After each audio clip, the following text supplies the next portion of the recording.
Good morning, everyone. Good morning. How are you? How are you? Good. Excited. You know, I don't blame you. I've been privileged to own the Pats, for 31 years, and the last 2 years have been really, really difficult. The worst 2 years of our ownership. And so we try to create a foundation of a new beginning, and I'm pretty excited about what we have. So I've been told to calm down, but I really am. What's going on, the chemistry in the building, and reaching out and signing a lot of hopefully good free agents. We have the foundation. I hope that we're never drafting number 4 again in my lifetime. But today it's a great opportunity, and in the end, if you want to build a team that is going to win and sustain winning, you have to have good drafts. And unfortunately, over the last few years, we have not done a good job in that area. And I think the organization has reshuffled how we do things on priorities and how we value, and I hope we start to see the impact of that over the next couple of years. Robert, are you in some ways, as a team, still kind of at ground zero in its rebuild, though? I mean, there's not a huge core of players, and it's not as if progress has yet been made. In other words, this could be another rebuilding kind of season, even though it's optimistic. I'll get chastised for saying it, but I think we're ahead of that. I think we have some real talent in the locker room, and I think we're privileged now to have a head coach who has learning curve experience and has really come in and created a great atmosphere. I remember him as a player and his competitive attitude, and he has grown as an individual in terms of having that edge, but also being able to build a sense of team and cooperation. And it's unusual when you have every part of the building feels that he's someone who they can relate to, and he's cooperating and is putting team first, and it's really created a great sense of karma. Robert, would you say your expectations are greater at this point now than they were at the same point last year for what your team can accomplish? I think that's fair, yes. Ever since I've owned the team, the objectives was to have the team make the playoffs. And because once you make the playoffs, anything can happen. And I think we have experience over the last few decades of seeing how that happens. And I know I don't want to get ahead of myself, but after my family, this team is the most important thing in my life, and the bottom line is winning games. And these last 2 years have been brutal, really. And so I wanted to try to do whatever I could to get back to a system and a situation where we had hope and we had a chance to do anything. And I really think we're on that path now. We've talked a lot about the importance. Move up a little bit. You're about to get You're- into I it. wanna- But you're don't gonna fall catch an into itch. the- Yeah. Gotcha. Thank you. You've talked a lot about the importance of the draft. What makes you confident that Elliott and Mike can get it right this year? Well, I've learned in every organization, it's the culture that matters, and people have to be comfortable speaking up and saying, I don't agree. And sometimes you can be in a business environment where people are afraid to do that. And I think the culture now is an open culture where people are free to express opinions. There's a lot of different points of view, and it's healthy. I mean, in life, it's important to know what you don't know, and then get the best people around you. And I think, having the infusion of the new people and having a plan and being able to connect the dots and put it all together, I see it happening, and I'm probably too excited, but I am. The truth is, I'm very excited about this coming year, and I can't wait for the games to begin. This has been another big spending year similar to 2021. How do you feel about how the team has been spending its money, and how much of it is a reaction to maybe not spending it last year in free agency? Well, we're just to correct something. There's never been a case in 31 years where people have come to us to spend and we've said no. Never one time. So we've always been willing to spend. When we do it, we want people to feel they've done their homework and feel confident that we're doing it and improving. I mean, most people would say, given coach's experience, that what we've done on defense and his knowledge of that area and the personnel, that we've improved greatly. And I think that's so. I know I don't know, but I'm excited, and we've always had a strong defense, and I think any of us that are fans of the team know we want to try to strengthen the offense a little, on the line and in the receiver area. Maybe a speed running back, but I'm talking as a fan. But I have confidence that this group is all on the same page, and the most important thing is everyone is putting team first.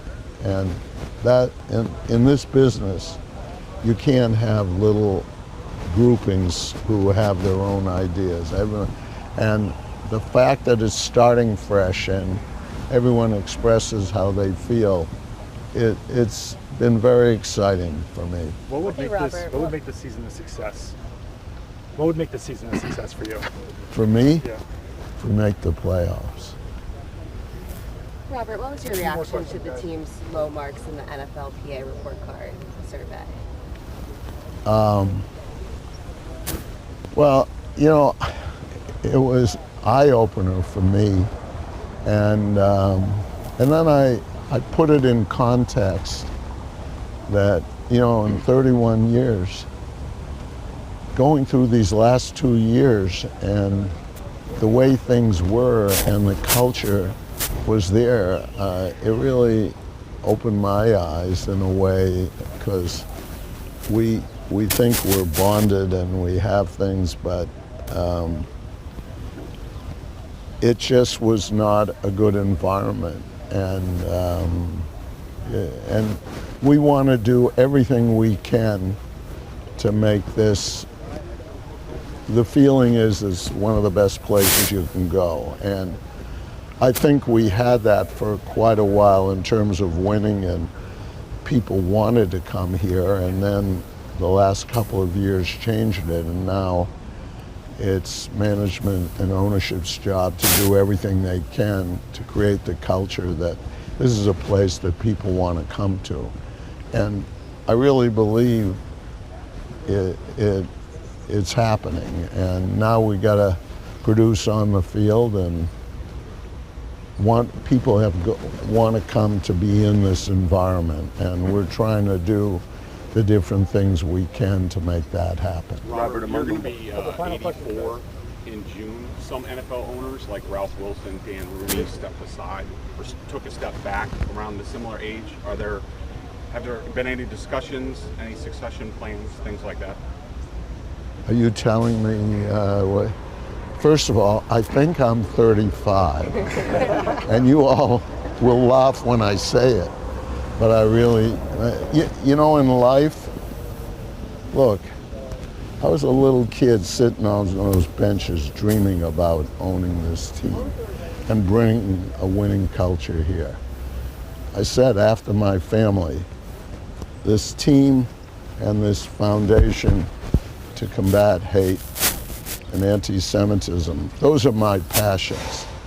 You know, as far as succession is there. I have my eldest son, Jonathan, has been part of every key decision I've made for the last 30-odd years, and is a full partner in everything. He stays out of the limelight, but we have a plan that is in place for all of our businesses. And I don't know, were you suggesting something that, you know, that's a bias. Sometimes with age you have experience, but let's see what happens this year. Let's see what happens over the next 2 to 3 years. Robert, but before you go, last year you had the Tom Brady Hall of Fame thing. That was a big deal. We got a meeting coming up. We got to narrow down an amazing list of candidates for Patriots Hall of Fame. Any advice you might give with Vinatieri, Edelman, Mankins, others, that it's getting challenging?